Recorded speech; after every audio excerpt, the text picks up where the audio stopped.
بسم الله الرحمن الرحيم.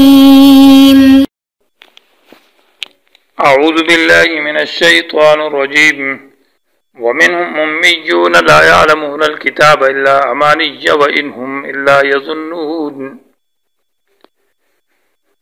محترم سامعین، یہ سبق نمبر 114 ہے، آیت نمبر 77 سے آیت نمبر 89 تک۔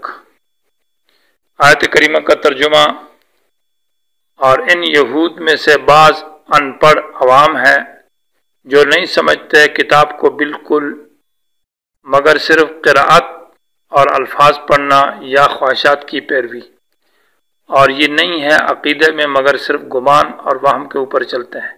پس ہلاکت ہے ان لوگوں کے لیے جو لکھتے ہیں کتاب کو اپنے ہاتھوں سے اور پھر یہ کہتے ہیں کہ یہ اللہ کی طرف سے ہے، مقصد یہ ہے کہ تاکہ حاصل کریں اس کے ذریعے سے دنیا معمولی عوض۔ پس ہلاکت ہے ان کے لیے ان کے ہاتھوں کے لکھنے کی وجہ سے، اور ہلاکت ہے ان کے لیے اس مال کی وجہ سے جس کو یہ کماتے ہیں اس تحریف کی وجہ سے۔ آیت کریمہ کے اندر یہود کے چوتھی خباثت کا ذکر ہے، اور پہلے دو گروہوں کا 3 کا ذکر ہو چکا ہے، ایک علماء تحریف کرنے والے، دوسرے منافقین، اور اس آیت کے اندر تیسرے گروہ کا ذکر ہے وَمِنْهُمْ أُمِّيُّونَ عوام ان پڑھ ناخواندہ۔ تو وَمِنْهُمْ أُمِّيُّونَ ان یہود میں سے، علماء سو میں سے بعض امیون ان پڑھ ہے۔ امیون کا ایک معنی یہ ہے کہ جو بالکل جن کے اوپر کوئی آسمانی کتاب نازل نہ ہو۔ امی معنی یہ ہے کہ جو صاحب کتاب نہیں ہے، ان پڑھ ہے، یہ معنی۔ دوسرا معنی یہ ہے کہ امیون کا معنی کتاب ہے، آسمانی دین والے ہیں، لیکن کتاب کو سمجھتے نہیں ہیں، عوام ہے، کتاب کا معنی اور مقصد نہیں آتا۔ تو یہ دوسرا والا معنی مراد ہے کہ وَمِنْهُمْ أُمِّيُّونَ، یہود میں کچھ ایسے لوگ تھے جو عوام تھے، معنی تورات کو نہیں سمجھتے تھے، اس کے معنی اور مقاصد اور مطلب کو نہیں جانتے تھے، عوام تھے۔ اور نبی علیہ السلام کی طرف جو نسبت کی گئی ہے امی کی کہ آپ ناخواندہ تھے، وہ مدح کے لیے، اور عام امت کے لیے جو ام کی نسبت ہے یہ اس کی ذم کے لیے ہے کہ ان پڑھا لکھا نہ ہونا، کیونکہ آپ علیہ السلام باوجود امی ہونے کے ایسا کلام اور معجز باتیں کرتے تھے کہ ان کے سامنے بڑے بڑے لوگ نہیں بول سکتے تھے۔ اور امیون ان کو اس لیے کہا جاتا ہے منسوب بسوئی جیسے ماں سے پیدا ہے تو ان پڑھ ہے، تو اسی طرح ان پڑھ رہا ہے۔ لا یعلمون الکتاب، نہیں جانتے تھے کتاب کو۔ الکتاب سے مراد اس میں جنس ہے، یعنی ہر کتاب مراد ہے۔ کسی کتاب کو نہیں سمجھتے تھے، یہود تھے تو وہ تورات کو نہیں سمجھتے، یا اس امت والے لوگ ہیں تو وہ قرآن و حدیث کو نہیں سمجھتے۔ الا امانیہ، یہاں پر اللہ کے اندر 2 قول ہے، مستثنی متصل یا منقطع، کیونکہ امانی کے اندر 2 معنی مراد ہے۔ امانی جمع امنیتن کی، اور امنیہ آرزو اور خواہش کو کہتے ہیں، معنی ایسی آرزو اور خواہش جس میں کوئی دلیل نہ ہو۔ تل کا امانیہم بعد میں آ رہا ہے کہ ان کی خواہشات ہے، یعنی قول بلا دلیل۔ تو اس صورت میں معنی ہوگا جو نہیں جانتے کتاب کو، الا مستثنی منقطع ہوگا، کیونکہ جو خواہش ہے وہ کتاب کی جنس سے نہیں ہے، وہ تو ان کی اپنی باتیں، من گھڑت باتیں، خواہشات نفسانیہ۔ تو الا بمعنی لیکنہم، لیکن یہ لوگ یتبعون امانیہ، اپنی خواہشات کی پیروی کرتے ہیں، یعنی جب کتاب کو نہیں سمجھتے اور کتاب کو بالکل ایسا ہے کہ ان کو نہ کتاب کے الفاظ پڑھنا آتے ہیں اور نہ معنی سمجھنا آتے ہیں، تو سوال پیدا ہوتا ہے کہ یہ اعمال کے اندر کیا کرتے ہیں؟ تو جواب یہ کہ لیکنت یتبعون امانیہ، یہ اپنی خواہشات کے پیچھے چلتے ہیں، یا علماء کی اندھی تقلید ہے، ان کے پاس کچھ بھی نہیں، ان کی سنی سنائی باتیں ہیں۔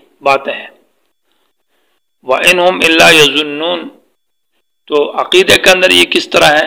تو لیکنہم امانیہ کا معنی لیکنہم یتبعون امانیہ، اعمال کے اندر، عمل میں تو یہ صرف خواہشات کی پیروی کرتے ہیں، کوئی دلیل ان کے پاس نہیں ہے۔ اور عقیدہ کے باب میں وَإِنْهُمْ إِلَّا يَظُنُّونَ، یہ نہیں ہے مگر صرف وہم اور گمان پرستی پر چلتے ہیں۔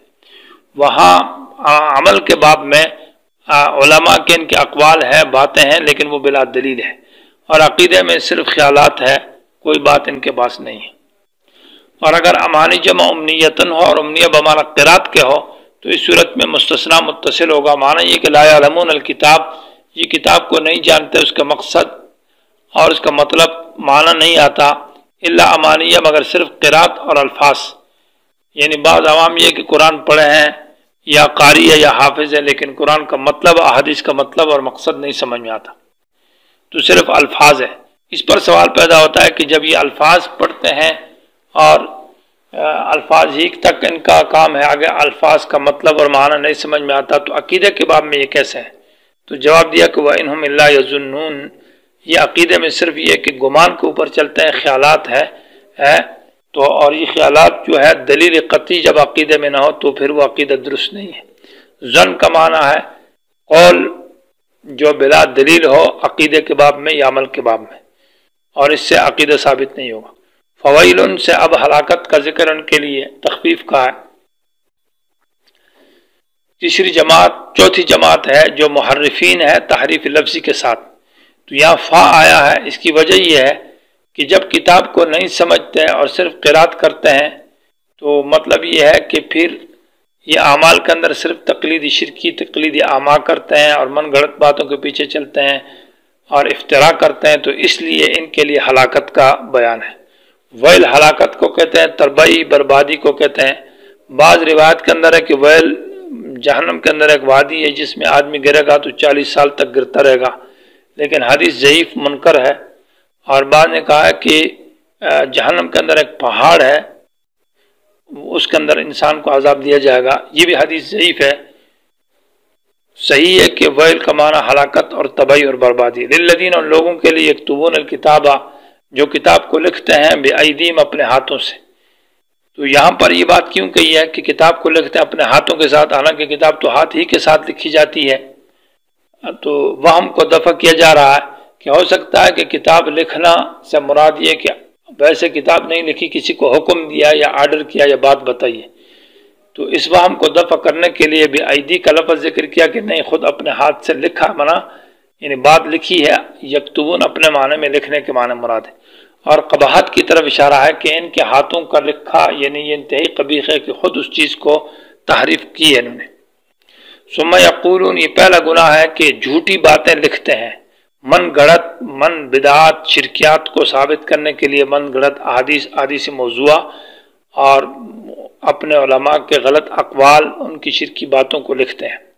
ثم یقولون، دوسرا یہ ہے کہ پھر یہ گناہ کرتے ہیں کہ کہتے ہیں ھذا من عند اللہ، جو کچھ لکھا یہ اللہ کی طرف سے ہے، یعنی اس مفترا اور غلط بات کی نسبت اللہ تبارک و تعالیٰ کی طرف کرنا یا رسول کی طرف نسبت کرنا کہ نبی علیہ السلام نے یہ حدیث فرمائی، حالانکہ حدیث نبی علیہ السلام سے نہیں ہے، یہ دوسرا جرم ہے۔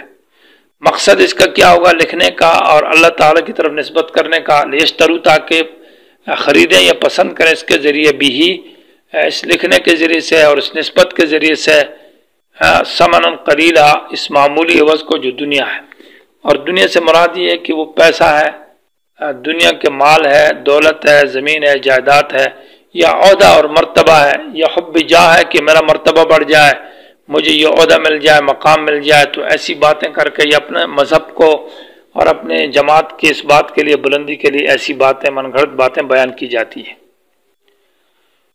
فویلن، پس ہلاکت ہے ان کے لیے، مما کتب، من اجلیہ ہے، اور کتبت ایدیم بوجہ ان کے ہاتھ کے لکھنے کی وجہ سے، یہ جو ہاتھوں کی لکھائی کی وجہ سے ان کے لیے ہلاکت ہے۔ وویلن، اور ہلاکت ہے لہم ان کے لیے، مما اس مال کی وجہ سے، یکسبونا جو اس تحریف کی وجہ سے یہ کماتے ہیں اور اس افتراء کی وجہ سے۔ آیت کے اندر گویا کہ 3 مرتبہ ویل کا لفظ ہے، اس کی وجہ یہ ہے کہ گناہ بھی 3 ہے۔ ایک گناہ یہ ہے کہ جھوٹی باتیں لکھنا، اور دوسرا گناہ یہ ہے کہ ان جھوٹی باتوں کی نسبت اللہ تبارک و تعالیٰ کی طرف کرنا، ھذا من عند اللہ، اور تیسرا گناہ یہ ہے کہ پھر لیشتروا بھی ثمنا قلیلا، اس سے دنیا حاصل کرنا اور دنیا کے اقتدار حاصل کرنا، عہدہ اور دنیا، یہ 3 گناہ تھے۔ اس لیے 3 گناہوں کی وجہ سے 3 مرتبہ کہا ہے ویلن، ہلاکت ہے، تباہی اور بربادی ہے۔ یا معنی یہ ہے کہ پہلے ویلن کا معنی یہ کہ دنیا میں ہلاکت، اور دوسرا ویلن کا معنی قبر میں ہلاکت، اور تیسرے ویل کا معنی یہ ہے کہ آخرت میں بھی تباہ ہے، یا دوام والا معنی مراد ہے کہ تباہ تھے اور تباہ ہیں اور تباہ رہیں گے، معنی یہ تباہی میں ہے، بربادی میں۔ تفسیر قرطبی رحمہ اللہ نے یہاں ذکر کیا ہے کہ اس امت کے اندر بھی یہ خرابی زیادہ ہے کہ اس امت کے اندر تحریف لفظی، آیات کے اندر بھی کبھی تحریف کرتے ہیں تو وہ چلتی نہیں، لیکن احادیث کے اندر زیادہ ہے، اپنی طرف سے من گھڑت اقوال پیش کیے جاتے ہیں اپنی بدعت کے اوپر، شرک کے اوپر، کفریات کے اوپر، ان کے احادیثوں کے ساتھ، اور وہ احادیث بھی موضوع اور من گھڑت اور ان کی نسبت نبی علیہ السلام کی طرف کی جاتی ہے۔ اس امت کے اندر یہ بیماریاں بہت زیادہ ہے، اور ان آیات کے اندر منہم میں صرف اسی جرم میں نہیں بلکہ یہاں پر جتنے یہ آیتوں میں یہودیوں کی اقسام ذکر ہے، یہ اقسام اس امت کے اندر بھی ہے۔ اللہ تعالیٰ ایسی خرابیوں سے بچنے کی توفیق